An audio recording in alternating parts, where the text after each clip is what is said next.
নিতাই গৌরী সীতানাথ প্রেমানন্দে একবার হরি বল। নিতাই গৌরী সীতানাথ প্রেমানন্দে একবার হরি বল। নিতাই গৌরী সীতানাথ প্রেমানন্দে একবার হরি বল। ভক্তবৃন্দের চরণে আমার কোটি কোটি দণ্ডবত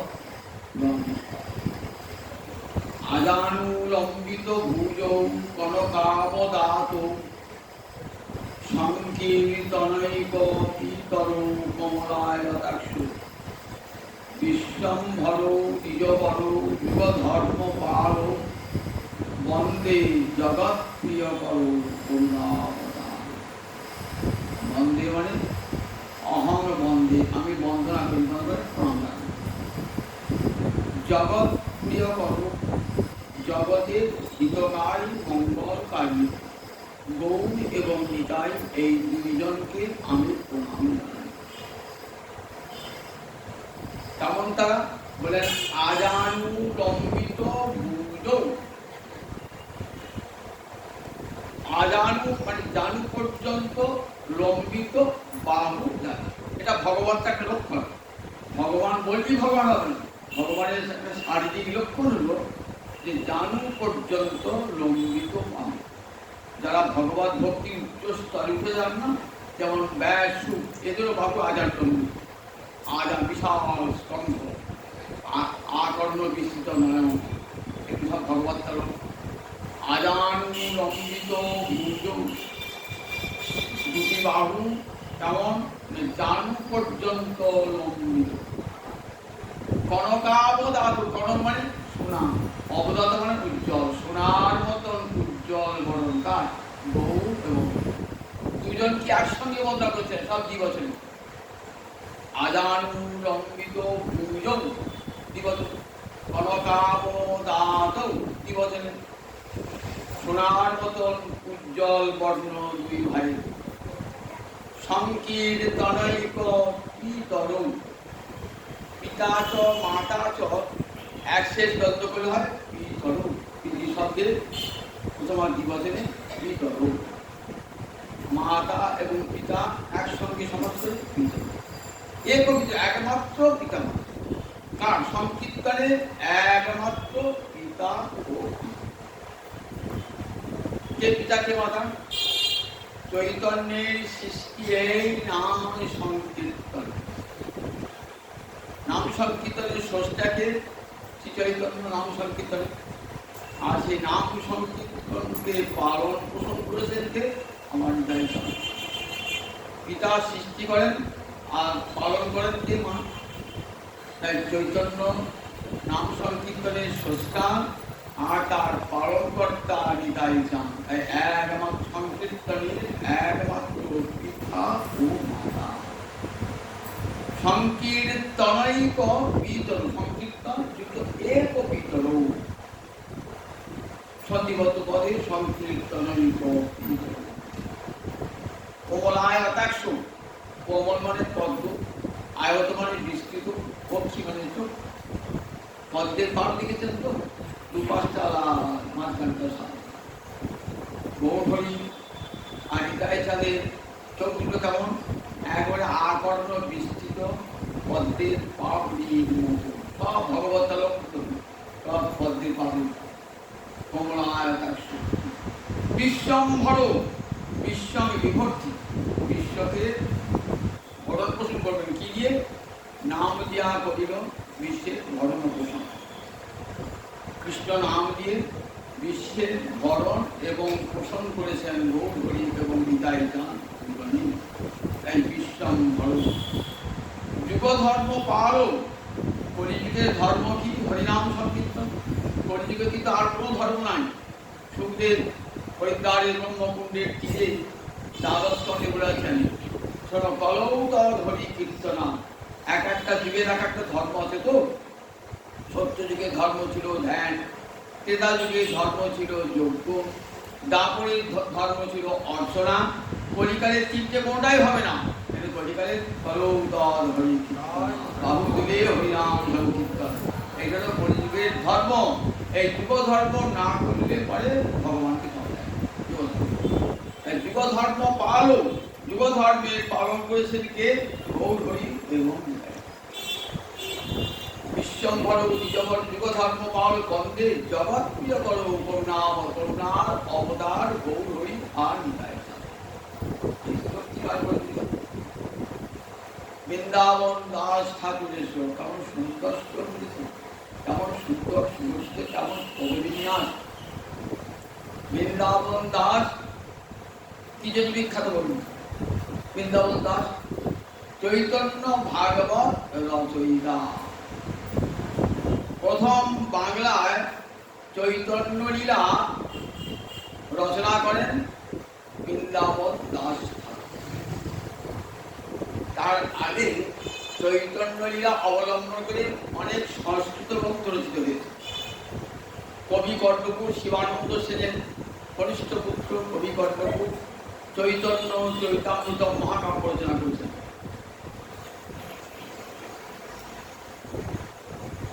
আবার মুরারিগুপ্ত চৈতন্য চৈতামৃত মহাকাব্য রচনা করেছেন।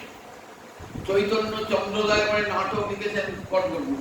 এগুলি সব সংস্কৃত ভাষায় লেখা। কিন্তু সংস্কৃত ভাষায় লেখা চৈতন্য চরিত বলতে কি করে বাঙালি? বাঙালিতে এমনি সংস্কৃত জানে না, ভালো বাংলায় জানে না, সংস্কৃত জানে না। সেই বাঙালি শুদ্ধ ভাষা বললে বুঝতে পারে না, কারণ সংস্কৃত জ্ঞান নেই তো, শুদ্ধ ভাষা বললে বুঝতে পারে না। তাই সেই বাঙালি সংস্কৃতে বলবে। বৃন্দাবন দাস ঠাকুর ভাবলেন বাঙালিকে যদি চৈতন্য লীলা শোনাতে হয় তাহলে সহজ সরল বাংলায় যাদের মেয়েরা পর্যন্ত পড়তে পারে, ভোর পর্যন্ত বিদ্যা যাদের তারাও জানত। এই কাজটি করেছেন কীর্তিবাস এবং কাশীরাম দাস। রামায়ণ সংস্কৃত ভাষায় লেখা, মহাভারত সংস্কৃত ভাষায় লেখা। কিন্তু বাঙালি তো সংস্কৃতি চিরকালে যেন অনভিজ্ঞ। তাই কীর্তিবাস কি করেছেন? সহজ সরল কয়ার ছন্দের রামচন্দ্র বর্ণনা করেছেন। কাশীরাম দাস অতি সহজ সরল ভাষায় মহাভারতের কাহিনী বর্ণনা করেছেন। সেই কাজটাই করে আবার বৃন্দাবন দাস যে চৈতন্য লীলা যদি বোঝাতে হয় তাহলে সহজ সরল বাংলা ভাষায়। আপনার চৈত্র ভাগ্য পড়ে দেখবেন এত সহজ সরল বাংলা, কাউকে মানে বলতে হবে না, বললেই কিন্তু চৈত্র আমি তো পড়তে গেলে কথা খুঁজি করে কথা বুঝতে পারছি না, কারণ এত কঠিন বাংলা। যদিও বাংলা ভাষায় লেখা, কিন্তু বিদগ্ধ পণ্ডিত ছিলেন কবিরাজ গোস্বামী। তার সব লেখাই সংস্কৃত ভাষাতে। দার্শনিক কাব্য রচনা করেছেন চৈতন্য চৈতামৃত। চৈতন্য চৈতামৃত সবাই পড়তে পারে, কিন্তু চৈতন্য ভাগবত সামান্য ভোট পর্যন্ত বিদ্যা যাদের পাঠশালা বিদ্যা তারাও পড়ে মানে দিতে পারে। এত সহজ সরল ভাষায় কত বড় দাম দেখুন একটা। তাতে আপামর বাঙালি সবাই পড়তে পারে, সবাই যাতে চৈতন্য লীলা জানতে পারে, তাই চৈতন্য ভাগবত নামটা কিন্তু চৈতন্য ভাগবত ছিল না, ওটার নামটা ছিল চৈতন্য মন্দির। বৃন্দাবন দাসের পর আমরা দেখি লোচন দাস প্রোগ্রাম কার বাড়ি বলে দেখি? আমরা কুমুদরঞ্জন বলিকে নাম শুনেছি। কবি বাড়ি আমার ধামন ধরা অজয় নদীর মাঠে, জল যেখানে সুবান স্থলকে ধরে রাখে, সেই কুমুদরঞ্জনের পূর্বপুরুষ ছিলেন এই লোচন দাস। এই লোচন দাস ছিলেন শ্রীখণ্ডে নরহরি সরকার ঠাকুরের শিষ্য। তিনি লিখেছেন চৈতন্য মঙ্গল। তিনি অতি সহজ সরল ভাষায় চৈতন্য মঙ্গল রচনা করেছেন। বৃন্দাবন দাস তখন দেবীরে থাকেন, চৈতন্য মঙ্গল রচনা করেছেন। নরহরি সরকার নিজের শিষ্যকে বললেন, যাও বৃন্দাবনকে দেখে আমরা তোমার গ্রন্থ। বৃন্দাবনের মাও আছেন, বৃন্দাবনের মাকে লিখেন। গ্রন্থকারী নিয়ে এলেন, নিয়ে এসে চৈতন্য মঙ্গল গ্রন্থকারী বলে মা বলেন বৃন্দাবন পূজা মতো শোনা। ওদের শোনালেন মাকে, যে বলেন দেখ চৈতন্য মঙ্গল লোচন দাস যা যা লিখেছে না সব ঠিক করে। গৌর হরি সন্ন্যাসের দিন বিষ্ণুপ্রিয়া কাছে ছিল রাত্রিবেলা। এটা কে জানতেন? মা নারায়ণী জানতেন। মা নারায়ণী নিজের চোখে দেখেছেন, কিন্তু বৃন্দাবন দাস ঠাকুর তা বর্ণনা করেন না। সেখানে রাত্রে হরিদাস ছিলেন, কিন্তু লোচন দাস লিখেছেন সেদিন বিষ্ণু পূজা রাত্রে ছিলেন। মা বলছেন ঠিকই তো, আমি তো সেদিন রাত্রে ছিলাম, যেদিন সন্ন্যাস গ্রহণের আগের দিন রাত্রে আমি তো এখানে ছিলাম, ওইখানে বিষ্ণু পূজার চৈতন্যের মায়ের কাছেই ছিলেন, মন্দিরের কাছেই ছিলেন। ও আমি বলতে বললেন, দেখ দুজনের মধ্যে একই নাম যদি হয় না, তোর নাম গ্রন্থের নাম চৈতন্য মঙ্গল, আবার লোচনের গ্রন্থের নাম চৈতন্য মঙ্গল, তাহলে কোনটা কার লেখা দিতে পারবি না। তাই আমি বলতে জানিস, তোর তোর গ্রন্থের নাম হোক চৈতন্য ভাগবত, আর লোচনের গ্রন্থের নাম হোক চৈতন্য। চৈতন্য ভাগবত নাম করে একটা তাৎপর্য আছে। এরকম ব্যাসদেব কৃষ্ণলীলা বর্ণনা করেছেন শ্রীমদ্ ভাগবত 12টা স্কন্ধে, সুন্দর করে কৃষ্ণ সাজিয়ে বর্ণনা করেছেন। সেই ব্যাসই আবার কলিযুগে নারায়ণী নন্দন বৃন্দাবন দাস রূপে আবির্ভূত। যুগে যুগে ভগবান আছেন না, ভগবানের লীলাতত্ত্ব আলোচনা করবার জন্য ব্যাস আবার আসেন ভিন্ন ভিন্ন মূর্তি ধারণ করে। যেমন বাল্মীকি এসেছিলেন ব্যাসিনী মূর্তি এসে রামায়ণ রচনা করলেন, আবার স্বয়ং ব্যাসদেব গেলেন, ব্যাসদেব এসে শ্রীমদ্ ভাগবত রচনা করলেন। আবার কলিযুগে চৈতন্য লীলা রচনা করবে, যে কৃষ্ণ সেই চৈতন্য তার লীলা রচনা করবে। ব্যাস যুগে বড় তুমি তত্ত্বের রচনা, ব্যাস যুগে তত্ত্ব রচনা করে, তত্ত্বের ব্যাখ্যা করেন, তত্ত্বের রচনা যুগে যুগে ব্যাস যুগ। তাই চৈতন্য লীলার ব্যাস বৃন্দাবন, কৃষ্ণলীলা বর্ণিলেন বেদব্যাস, কৃষ্ণলীলা ভাগবতে কহি বেদব্যাস, চৈতন্য লীলার ব্যাস বৃন্দাবন দাস। কি কথা বলেছেন কবি আত্মসেবা তার চৈতন্য চৈতন্য। কৃষ্ণলীলা ভাগবতে কে বর্ণনা করেছেন? বেদব্যাস। আর চৈতন্য লীলা বর্ণনা করলেন কে? বৃন্দাবন দাস। কেন বৃন্দাবন দাসকে কথা বলতে করতে? আজকে এই যে বৈশাখী কৃষ্ণা দ্বাদশী, এই দ্বাদশীতে আজকেই বৃন্দাবন দাস ঠাকুরের জন্ম। কোথায় বৃন্দাবন দাস ছিলেন? দেনুরবাসী বৃন্দাবন মন্তেশ্বরের কাছে, দেনুর পুরসুরি এই কাছেটি বিরাট উৎসব হচ্ছে। এই জেনে বৈশাখ মাসে কৃষ্ণপক্ষের দাস, যদি জ্যৈষ্ঠ মাস কিন্তু চান্দ্র মাস হিসাবে এটা চান্দ্র বৈশাখ, দু প্রকারের মাস গণনা হয়, সূর্যকে আর চন্দ্রকে কেন্দ্র করে। সৌর বৈশাখ, চান্দ্র বৈশাখ, প্রত্যেকটি মাসের দুটো ভাগ। এটা চান্দ্র বৈশাখ, তাই বৈশাখী কৃষ্ণা দ্বাদশী আছে। আজকের দিনে বৃন্দাবন দাস ঠাকুর জন্মগ্রহণ করেছে। বৃন্দাবনের মায়ের নাম ছিল নারায়ণী। নারায়ণীকে আমরা নবদ্বীপে শিবাসঙ্গ দেখেছেন তো, শিবাসঙ্গ যেখানে মহাপুরুষ সবসময় থাকেন শিবাসঙ্গনে, সচিমায়ের রন্ধনে, শিবাসের অঙ্গনে, নিতাই চাঁদের নর্তনে আর রাঘবের ভবনে, 4 জায়গায় সব সময় এই শিবাসঙ্গ আজ রয়েছে। এই শিবাস এমন করে ভালোবাসতেন মহাপুরুষে না, সেই শিবাসের মহাপুরুষের বয়স একটাই বড়। শিবাসেরা 4 ভাই, কেউ বলে 5 ভাই।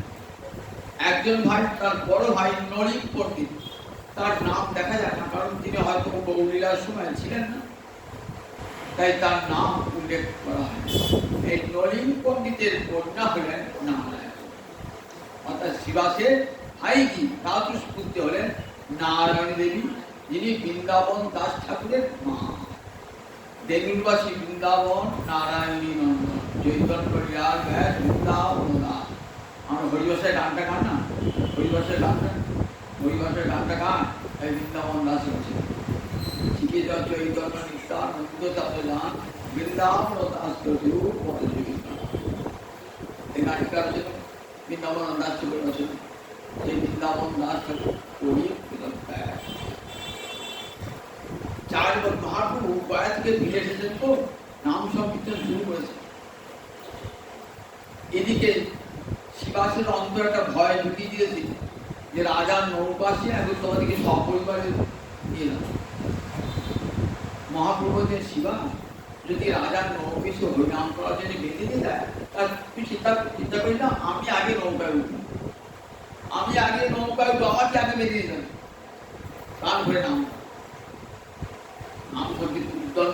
সংকীর্তন করছেন। 4 বছরের বালিকা দাঁড়িয়ে আছে। মহাপ্রভু যে অলৌকিকতা কেন, সঙ্গে সঙ্গে মেয়েটি মাথায় হাত দিয়েছে, নারায়ণী কৃষ্ণ বলে কাঁদবে। এই নারায়ণী কৃষ্ণ বলে কাঁদবে, সঙ্গে সঙ্গে কৃষ্ণ কৃষ্ণ মুক্তি করছে। সেই নারায়ণী চৈতন্যের উচ্ছিষ্ট ভাজন, যার গর্ভে জন্মিলেন রাজগুরু। মহাপ্রভু কীর্তন করে যখন প্রস্তাব থেকে ভোজন করতেন, ভোজন করে ভোজনের অবশেষ পাত্র রাখেন দেন নারায়ণীকে দিতেন। ভোজনে মহাপ্রভুর ভোজনের অবশেষ উচ্ছিষ্ট, তখন নারায়ণী কত ভাগ্যবতী, মহাপ্রভুর ভোজনের অবশেষ চৈতন্যের অবশেষ পাত্র নারায়ণী, অবশেষ সেই নারায়ণীর নন্দন হলেন বৃন্দাবন দাস। আর 4 বছর বয়সে মহাপ্রভু মুক্তি পাওয়া হয়েছিল। মহাপ্রভু সন্ন্যাস গ্রহণ করে চলে গেলেন। শিবাস ওখানে 1-1.5 বছর কীর্তন করার পর মহাপ্রভু সোনা চলে গেল। শিবাস করে কাজ করে এ নবদ্বীপে থাকবো, যে নবদ্বীপে আমার বউ হই না, সে নবদ্বীপ দেখবো না, সব পরিবারে চলে গেলেন। হালি শহর, কুমার ভট্ট যাকে বলে, হালি শহর চলে গেলেন সেখানে। সেখানে গিয়ে শিবাস পণ্ডিত একটা গৃহ নির্মাণ করে সেখানে বসবাস করলেন। দেখলো ওখানে গেলে যদি কেউ জান করতে হালি শহর, সেখানে শিবাস ভ্রমণ আছে ওই ঈশ্বরপুরী বাড়ি। মহাপ্রভু ওখানে গিয়ে যখন এলেন না বাংলাদেশে, প্রথমে গিয়েই গুরুবাড়ি উঠেছেন। প্রথমে এসেই গুরুবাড়িতে, গুরুবাড়ি তখন গুরুদেব নাই, গুরুদেব যে বাড়ি থাকতেন না, সেই বাড়ির মাটি দিচ্ছেন, হাতের তিলক কাজ করে মাটি দিচ্ছেন। সবাই সেদিকে 1 খাবলা করে মাটি নেন, এটা ডোবা থেকে চৈতন্য ডোবা, আর এখানে চৈতন্য ডোবা, এখানে ঈশ্বরপুরী বাড়ি। এইখানে শিবাসঙ্গন আছে, শিবাসঙ্গন, এখানে শিবাস পণ্ডিত থাকতেন, সব পরিবারে থাকতেন। যে গৌর বিভু আর গৌর বিহীন আর নবদ্বীপে থাকতেন। এইখানে নারায়ণী বড় হয়। এইখানে বৈকুণ্ঠ বলে এক ব্রাহ্মণের সঙ্গে নারায়ণী পেটে যখন বৃন্দাবন, সেই অবস্থায় মারা যান বৈকুণ্ঠ। আবার কি করলেন, বিধবা কন্যাকে নিয়ে কি করবেন শিবাস, ভাবলেন কি করা যায়, ঘরে বিধবা কন্যা কি করা যায়। এই সময় বাসুদেব দত্ত, মুকুন্দ দত্ত নাম শুনেছেন তো, চট্টগ্রামে যে মহাপুত্র সঙ্গে মুকুন্দ, তার ভাই বাসুদেব, তখন মামগাছি, আপনি যাকে চাননগর বলেন, চাননগর, নবদ্বীপ ঢোকার আগে চাননগর আছে, জন্মদ্বীপ বলে কেউ, আপনার বোধদ্রুম দ্বীপ বলা হয়, বোধদ্রুম দ্বীপ, মামগাছি বলে, মেয়েগাছি বলে। ওইখানে মানে শিবাস পণ্ডিতের প্রতি মারিয়ে বাপের বাড়ি ছিল। ওইখানে বাসুদেব দত্ত আর কি গোপীনাথ বিগ্রহ স্থাপন, সেখানে সেবা পূজা করবে, তার জন্য নিয়ে এলেন নারায়ণ। নারায়ণ আমি ছোট্ট বালক, মায়ের সঙ্গে সঙ্গে ঘুরে বৃন্দাবন ওইখানে থাকেন। ওইখানে আর একটা পীঠ আছে সারঙ্গদেব, সারঙ্গদেব যদি এক ভক্ত, সারঙ্গদেব প্রতি বৃদ্ধ দিনে মহাকুমার সারঙ্গদেবের কাছে যেতেন, বলতেন সারঙ্গ দেখ বৃদ্ধ হয়েছ, তোমার সেবা চালা দিতে, শিষ্য করো, আমাদের দিকে শিষ্য হবে না, শিষ্য করো, তুমি সেবা চালা দিতে। ঠিক আছে তুই বলছো। পরের দিন আমি যাকে দেখবো সকালবেলা থাকি শিষ্য, গঙ্গায় স্নান করে দেখছেন একটা ব্রাহ্মণের সিঁড়ি সাথে কেটে পড়েছে, ওটা দিন পুরানো নিয়ম ছিল তো, কলার ব্যাগ ভাসিয়ে গেছে, হাতে ভাসতে ঠিক স্নান করতে গেছে, কলার ব্যাগটা ছিঁড়ে আছে, কানে মন্ত্র দিলেন, নাম হলো মুরারি, সরকার হয়েছি বাড়ি চুলে মুরারি। এখানে মুরারি মানুষ হলো, নিজের পিতামাতাকে ভুলে গেল, পিতামাতা পরে জানতে পেরেছিল, নিতের সে তার জানে। এই মুরারি আর সারঙ্গের কাছে ওই বৃন্দাবন দাস সংস্কৃত শিক্ষা শুরু করে। ওইখানে টাকা কি ধরতে হয়, কিন্তু সব ওইখানে পেয়ে যায়। বড় পণ্ডিত ছিলেন, ওই শ্লোকটা শোনা তো, এই শ্লোকটা শুনি বুঝতে পারেন কতখানি পাণ্ডিত্য থাকলে এমন সুন্দর শ্লোক রচনা করা যায়। ওইখানে থাকেন প্রভু নিত্যানন্দ, ওখানে এসে বৃন্দাবন দাসকে দীক্ষা দান করলেন।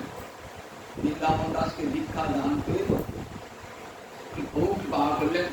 বহু বহু ঘড়ি অনেক লীলা মাঝে মাঝে আসতেন আর বহু ঘড়ি লীলা ঘটনা করতেন। বৃন্দাবন দাস ওই বাল্যাবস্থায় সব শুনতেন, কান খাড়া করে শুনতেন। শুনবেনই তো, লিখবেন যে জগৎকে, জানাবেন তো, তাই শুনতে তো হবে।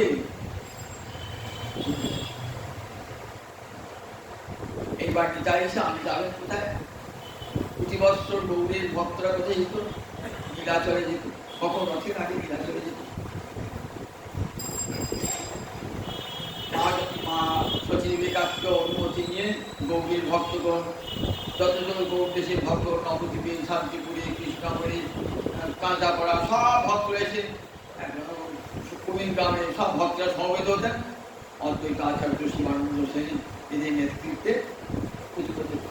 আমার নিতাই চাঁদ একবার নিতাই চাঁদকে বললেন, প্রতি বর্ষ তুমি নীলাচলে আসবে না, গৌড়ে থেকে প্রেম ধর্ম প্রচার করবে, নাম প্রচার করবে। আমি রইলাম মুনি ধর্ম পরিগ্রহ করবি। তুমি যদি মুনি ধর্ম পরিগ্রহ থাকো, লোকের জগতের নাম প্রেম দেবে। তাই তাই তুমি আর এসো না, তুমি প্রতি বৎসর নীলাচলে আসবে না, গৌড়ে থাকিয়া ওর ইচ্ছা সাধন। গৌড় দেশে থেকে আমার ইচ্ছা, নিতাইটাতে ইচ্ছা নাই, কিন্তু কি করবেন? মহাপ্রভু আদেশ, এত লঙ্ঘন করতে পারেন না, মহাপ্রভু আদেশ লঙ্ঘন করতে পারেন না। তাই এলেন সঙ্গীত আদর্শ গোপাল, আদর্শ ভগবান সঙ্গে এলেন। গ্রামে গঞ্জে সর্বত্র ভজ গৌরাঙ্গ রহ গৌরাঙ্গে নামে রে জনা গৌরাঙ্গ হরে আমার প্রাণ দি। হরে কৃষ্ণ কৃষ্ণ কৃষ্ণ হরে হরে, হরে রাম রাম রাম হরে হরে। চণ্ডাল প্রতিনিধি বেদে ঘরে ঘরে যাইয়া হরিনামে মহামন্ত্র দিচ্ছেন বিলালিয়া। বিদায় গুণমণি আমার, বিদায় গুণমণি আনিয়া প্রেমের বন্যা ভাষালো লাবণী। প্রেমের বন্যা লইয়া নিতাই আইয়া গৌর দেশে, ডুবিল ভক্ত গণ দিনহীন মাঝে। অতীত পামর প্রভু করুণাহি বাছে, ব্রহ্মার দুর্লভ প্রেম সবাকারে যাচ্ছে। যে প্রেম ব্রহ্মা, রাধানী প্রেম ব্রহ্মা পেয়েছে, পেতে ইচ্ছা করেছে, পেতে ইচ্ছা করেছেন বুদ্ধবাদী ভক্তগণ। রাধারানী এখন ভূমিকা বলি শুনবেন, রাধানী তোমার এই প্রেমের কণিকা যদি দাও না, তাহলে আমরা ধন্য হতে চাই। সেই প্রেম আমার নিতাই চাঁদ জগৎ জীবের দ্বারে দ্বারে পাত্রা পাত্র বিচারণায় ন পুরুতে। কে পাবার যোগ্য, কে পাবার যোগ্য নয়, কোন বিচার নাই। সকলকে ব্রাহ্মণ থেকে চণ্ডাল, পুণ্যবান থেকে পাপিষ্ঠ, ধনবান থেকে দরিদ্র, ভাগ্যবান থেকে ভাগ্যহীন, সকলকে দান করেছেন আমার নিতাই চাঁদ করুণার। এত বড় মানুষ দেখা যায়, কত বড় হবে, যেমন দেখতেও সুন্দর, মনকেও তেমন সুন্দর। দেখুন মনে এতটুকু নাই যে ছোট বড় জ্ঞান নাই, এ পতিত এ পাপড় জ্ঞান নাই, সকলকে বলে ধরে আলিঙ্গন করে হরিনাম দান করেছে। এত বড় প্রেমের ঠাকুর জগৎ কেউ লিখে অনেক অনেক অবতার এসেছেন, লিখেছেন আমার অবতার, আমার গৌরী নিতাই চাঁদের মতো জগৎ কাউকে বাকি রাখেন নাই, সকলকে ধরে প্রেম দান করেছেন, নাম দান করেছেন। কোন প্রেম? যে প্রেম ব্রহ্মার দুর্লভ, যে প্রেম ব্রহ্মাও পায় না, মহাদেবও পায় না, সেই প্রেম দান করেছেন জগৎ জীবের দ্বারে। করতে করতে কোথায় এলেন? করতে করতে এই সময়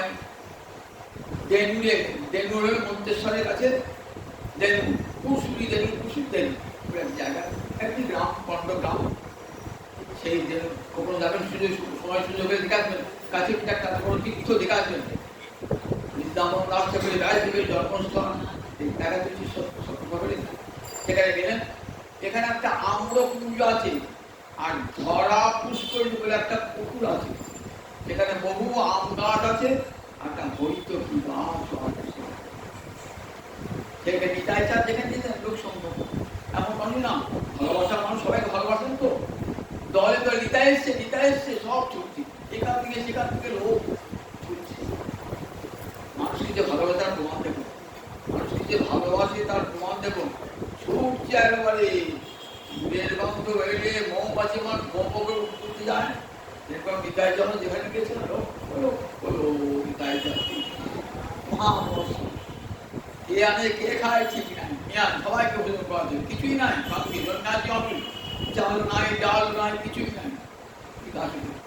কোথা থেকে সব জোগাড় হলো? ওই গ্রামে যে গ্রামে রাম হরি সরকার জমিদার রয়েছেন লোক রয়েছেন, খুব বড় মাপের মানুষ রয়েছেন, খুব পরিভক্তি করানো।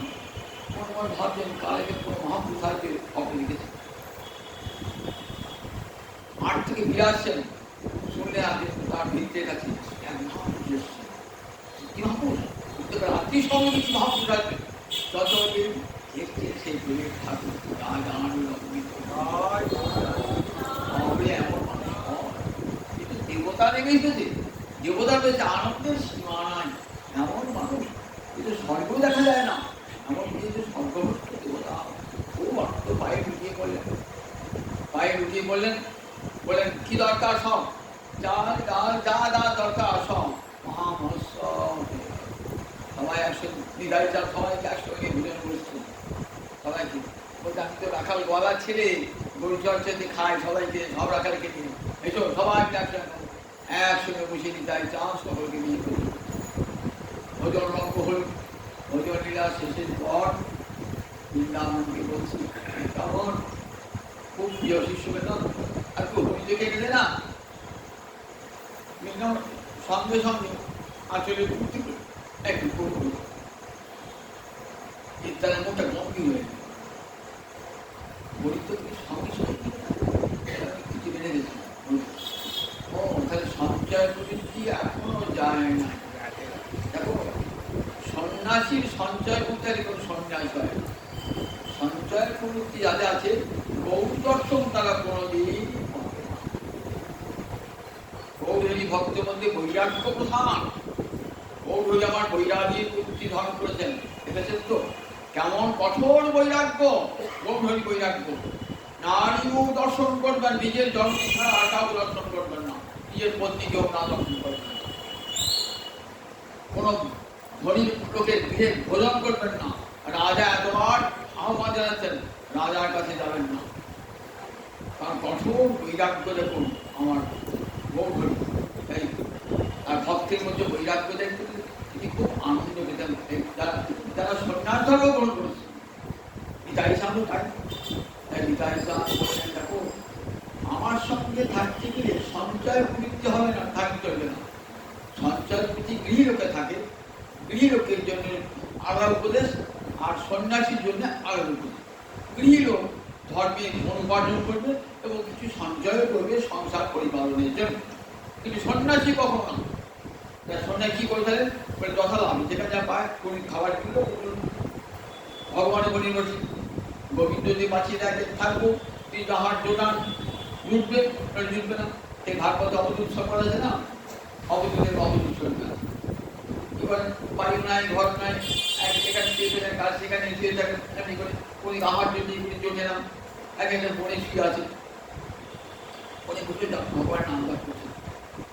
কিন্তু পাশে একটা অজগর সাপ, কোনো ভয় বুঝে না, খাবে পাশে অজগর সাপ আছে করছেন।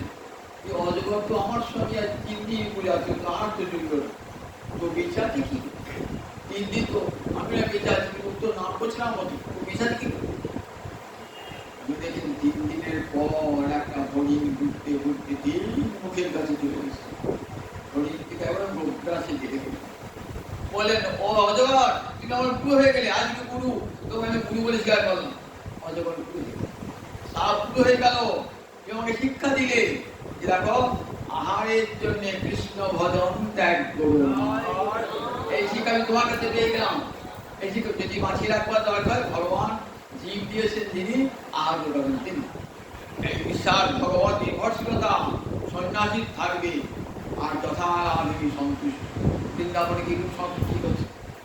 টাকা পয়সা জমাচ্ছে নাকি? সেখানে আগে চলে বলছেন, আবার কিছু খাবার দেবেন, তাদের কোনো পাঠি করিয়ে না, হাত পেতে যাবে যাচ্ছে। ওই যে মায়েরা বিছানা বাজে দিলেন, একটু ভোর মাঝে দিলেন, বা রাত্রি দিন কৃষ্ণ ভজন ভজন মহাদুর্গে মাতা কুড়িয়ে পর্যন্ত নাই, পাঁচ ক্লাস আছে, কুড়িয়ে পর্যন্ত নাই। পরবর্তীকালে অনেকে কুড়িয়ে করে যাদের অনেক বৃন্দাবনে অনেক হিংস্র সাপোর সবটি জায়গা শোনো, বৃন্দাবন তুমি এখানে থেকে সঞ্চয় করতে চায় না, তুমি এখানে বললেন কঠোর বিদ্যে সন্ন্যাসী হৃদয়টা কেমন হয়? বজ্রের মতো কঠোর, আমার কুসুমের মতো। মা দুর্গার বর্ণ আছে না, চিত্তে কিবা সমর নিষ্ঠুরতা যথেষ্ট। মায়ের চিত্তে একটু ভয়ঙ্কর নিষ্ঠুরতা, মহিষাসুর বদ্ধ ছিল, এবং সেই সঙ্গে কৃপা ছেড়ে করতে মহিষাসুর জাহাতর মুক্তি। একদিকে কৃপা আর একদিকে একটু মনিতাইজারের একদিকে কৃপা আর নিষ্ঠুরতা না। পায়ে পড়ে কাঁদছেন, বজ্রের মতো কঠোর হৃদয় না। এই কঠোরতা না থাকলে সন্ন্যাস ধর্ম রক্ষা করা যায়। সন্ন্যাস ধর্ম শিথিল হয়ে যাবে। যদি সামান্য নিজের শিষ্যকে দেখান জগতে, তাহলে সন্ন্যাস ধর্ম শিথিল হয়ে যাবে। আমার মহাপুরুষরা আকাঙ্ক্ষিত সেখানে থেকে গেলেন বৃন্দাবন দাস ঠাকুর। রাম তখন 17-18 বছর ছিল। কি করবেন তখন? রামহরি সরকার বললেন আমার ফেলছে। রামহরি সরকার তার ভাইটার হরিবাটে ছেড়ে দিলেন। সেখানে মহাবিদ্যালয় করে গেলেন, এইখানে তুমি গোপীনাথ বিগ্রহ স্থাপন করবে এবং এইখানে বসে চৈতন্য চরিত রচনা করবে। আদেশ দিলেন এইখানে শ্রীপাঠ স্থাপন। এই দেখুন না, সম্পর্কে ঠিক নয়। এখানে কেশব ভারতী যে মহাপুরুষ সন্ন্যাসগুরু কেশব ভারতী, তারও নাকি জন্মস্থান এখানে। পরে খাটুটিতে এসে আশ্রম করেছিলেন, সেখান থেকে চলে আসেন কাটোয়ায় মহাপুরুষের দীক্ষা দান করা। এখনো এই কেশব ভারতীর বংশ আছে। আর এই আমাদের কেশব আর আমাদের নামযোদ্ধা কালীনাথ আচার, আমার বৃন্দাবন দাস ঠাকুর ওইখানে থাকেন, ওইখানে থাকতেন। বৃন্দাবন দাস ঠাকুর আর রামহরি সরকারের ওইখানে রামহরি সরকার একটা মন্দির নির্মাণ করলেন। সেখানে রাধা গোপীনাথ, নিতাই গৌর বিগ্রহ এবং জগন্নাথ বলদেব সুভদ্রা বিগ্রহ স্থাপন করলেন। এইখানে বসে তুমি চৈতন্য ভাগবত, এইখানে বসে চৈতন্য ভাগবত স্থাপন করলেন। মহাপ্রভু তখন কিন্তু প্রকট, পুরীধামে যাওয়া হলো না, গৌরহরিকে দর্শন হলো না, পুরীধামে কিন্তু আর যাওয়া হয়নি। ওইখানে বসেই নিতাই তাদের কাছে যা যা শুনেছেন, মুরারি মূর্তের চৈতন্য চরিতামৃত মহাকাব্য থেকে যে উপাদান পেয়েছেন, সেইটি সম্বল করে চৈতন্য চরিত উত্থাপন করলেন 3 খণ্ডে, আদি মধ্য 3 খণ্ডে লিখলেন। বিশাল গ্রন্থের ওটা 8টা অধ্যায় আছে, 3টে খণ্ড। কিন্তু অন্তিম লীলাটি অসম্ভব। অন্তখণ্ডটি অসম্ভব কেন না? অন্তখণ্ডটি অন্তখণ্ড লীলা মহাপুরীদার যে বনমাত লীলা, যিনি সর্বশ্রেষ্ঠ লীলা, সেটি আর চৈতন্য ভাগবতে বর্ণনা করতে পারেন না বৃন্দাবন দাস ঠাকুর।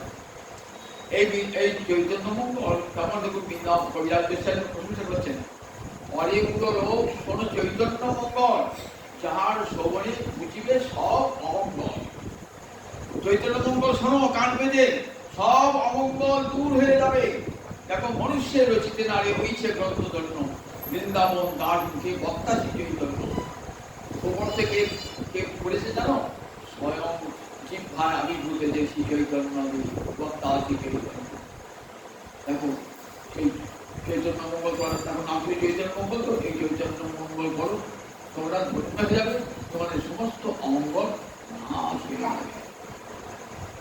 সেই চৈতন্য মঙ্গল পাঠ হতো কোথায়? পাঠ হতো বৃন্দাবনের গোবিন্দ মন্দির। আগের দিন গৌরাঙ্গের মধ্যে বলেছি, রূপ গোস্বামী সেবিত বিগ্রহ গোবিন্দ বিগ্রহ। এই গোবিন্দ বিগ্রহের সামনে সামনেতে প্রতিদিন কিন্তু এই চৈতন্য ভাগবত পাঠ হতো। এই পাঠ করতেন গদাধর পণ্ডিতের অনুশিষ্য, গদাধর শিষ্য অনন্ত আচার্য, তার শিষ্য পণ্ডিত হরিদাস প্রতিদিন পাঠ করতেন। কিন্তু চৈতন্যের অন্ত্যলীলা শুনতে পারেন নাই তো, অন্ত্যলীলা খুব আগ্রহ। তখন তারা কবিরাজ গোস্বামীকে বললেন, প্রভু মহাপ্রভু অন্ত্যলীলা আপনি তো শুনেছেন রঘুনাথ দাস গোস্বামীর কাছে, আপনি কিছু বর্ণনা করুন। যেটি রাধা ভাবে ভাবিত হয়ে জীবারাত্র গম্ভীরায় কেটেছে না আর কৃষ্ণ বলে, ওই লীলাটি শুনতে বড় ইচ্ছে। তখন আমার তো অনেক বয়স, 80 বছর পেরিয়ে গেছে, আমার তো হস্ত হারে মনোবুদ্ধি রাহি হয়েছি, আর কাঁপছে, মন ঠিক নাই, পঞ্চ ইন্দ্রিয়ের রোগের পীড়ায় আমি ব্যাকুল, চোখে না দেখিয়ে নয়নে, না শুনিয়ে শ্রবণে, চোখে দেখতে পাই না, কানে শুনতে পাই না, কি করে লিখবো? কিন্তু বৈষ্ণবের আদেশ তো, প্রধান মদন মোহনের মন্দিরে গিয়ে প্রণাম জানালেন। মদন মোহনের মন্দির থেকে মালা বসে বলল, এই মালা পূজারী গোস্বামী এলেন, দিলেন আমাদের কবিরাজ গোস্বামী বলায়, ওইখানে বসে মঙ্গলাচরণ দীক্ষা করলেন। বৈষ্ণবদের সাপ মিলল, সেই জন্য চৈতন্য ভাগবত আর চৈতন্য ভাগবত এবং চৈতন্য চৈতামিত দুটো করলে তবে গোটা চৈতন্য চরিত্র। তার মন্ত্রীগুলা কি আমার বৃন্দাবন কবিরাজ গোস্বামী পাল বর্ণনা করছে। আরো অনেক আমাদের বৃন্দাবন দাস ঠাকুর আমি আরো অনেক গ্রন্থের কথা বলা আছে, তবে সব কিছু প্রামাণিক নয়, অনেকে বলেন। যেমন নিত্যানন্দ বংশ বিস্তার, তারপরে বৈষ্ণব বন্দনা, এর অনেক গ্রন্থ আছে, অনেক কবিতাও আছে বৃন্দাবন দাস ঠাকুর, মানে পদ আছে বৃন্দাবন দাস ঠাকুর। যার বৃন্দাবন দাস ঠাকুর ওই ওই যেগুলো বসি পাঠে বসি চৈতন্য ভাগবত রচনা করেন, রচনা করেন। এরপর চৈতন্য নিত্যানন্দ অদ্বৈত তিন যখন অক্ষমসে গেলেন, তখন জাহ্নবী আর শ্রীনিবাস আচার্য প্রভু সারা রাত মন্ডলে বেড়ালেন আবার শ্রী চৈতন্যের প্রেম ধর্মকে প্রচার করার জন্য। সেই সময় জাহ্নবী নিত্যানন্দ পত্নী জাহ্নবী নিজের মা কোথায়, তার সঙ্গে সঙ্গে ঘুরেছেন বৃন্দাবন দাস। কোথায়? খেতুরিতে যে বৈষ্ণব সম্মেলন হয়, ষোড়শ শতকে এসেছেন খেতুরিতে বিশাল বৈষ্ণব সম্মেলন। দুবার বৈষ্ণব সম্মেলন হয়েছিল। একবার দণ্ড মহোৎসব, এই কদিনবাদী হবে দণ্ড মহোৎসব, জ্যৈষ্ঠ মাসের শুক্লপক্ষের ত্রয়োদশী, পাণ্ডব নির্জল একাদশী আসের পরে, এরপর যে দ্বাদশী, তারপরে ত্রয়োদশী দণ্ড মহোৎসব হয়, রঘুনাথ দাস গোস্বামী কৃপা দণ্ড মহোৎসব। এখানে একবার বৈষ্ণব সম্মেলন হয়েছিল। আর একবার মহাপ্রকট হওয়ার পর, বিদায় চাঁদ অদ্বৈত প্রকট হওয়ার পর খেতুরি, এখন রাজশাহী জেলার, বাংলাদেশের রাজশাহী জেলার খেতুরিতে বিশাল বৈষ্ণব সম্মেলন হয়েছিল। সেখানে সভানেত্রী ছিলেন জাহ্নবী দেবী, একজন নারী। দেখুন, মধ্যযুগে একটা নারী সভানেত্রী। আপনারা নারীর অধিকার খর্ব করতে চান, দেখেছেন আমার মহাপ্রভু কেমন, বিদায় চাঁদ কেমন নারীকে সর্বাগ্রের অধিকার দান করেছে। এত বড় সভাতে, পুরুষদের সভা, সেখানে সভানেত্রীকে জাহ্নবী দেবী বৃন্দাবন দাস সঙ্গে সঙ্গে দিয়েছেন, মায়ের সঙ্গে সঙ্গে দিয়েছেন। ওখানে বৈষ্ণব ওখানে সভা শেষ হওয়ার পর বৃন্দাবন দাস মায়ের সঙ্গে গেলেন। মা বৃন্দাবনকে তিনি সেবা, বৃন্দাবন দাস মায়ের সঙ্গে গেলেন। মা জাহ্নবী দেখলেন যে গোপীনাথের মূর্তি পাশে রাধারানী রয়েছে, রাধারানী খুব ছোট রাধা। তাই কি করলেন, তিনি এসে নয়ন ভাস্করকে দিয়ে, ওই হালি শহরে নয়ন ভাস্করকে দিয়ে একটা বড় রাধা রানী মূর্তি নির্মাণ করে পাঠিয়ে দিলেন পরমেশ্বরী দাসকে দিয়ে। এই কেতুগ্রামে পরমেশ্বরী দাস, ওই দান্দুগোপালে এক গোপাল পাঠিয়ে দিলেন। তারপরে বললেন চলা বল বৃন্দাবন যায়, বিকাশিকা গোপীনাথ, গোপীনাথকে দেখলেন, বৃন্দাবনকে সঙ্গে দিলেন, বৃন্দাবন সঙ্গে গেলেন, মায়ের সঙ্গে গেলেন। দেখলেন গোপীনাথের ঘরে ঢুকলেন মা। গোপীনাথের ঘরে ঢুকে গোপীনাথের দরজাটি বন্ধ করে দিলেন। মায়ের আঁচল ধরে টানছে গোপীনাথ, রঙে রাধারানী আর দক্ষিণে জাহ্নবী দেবী।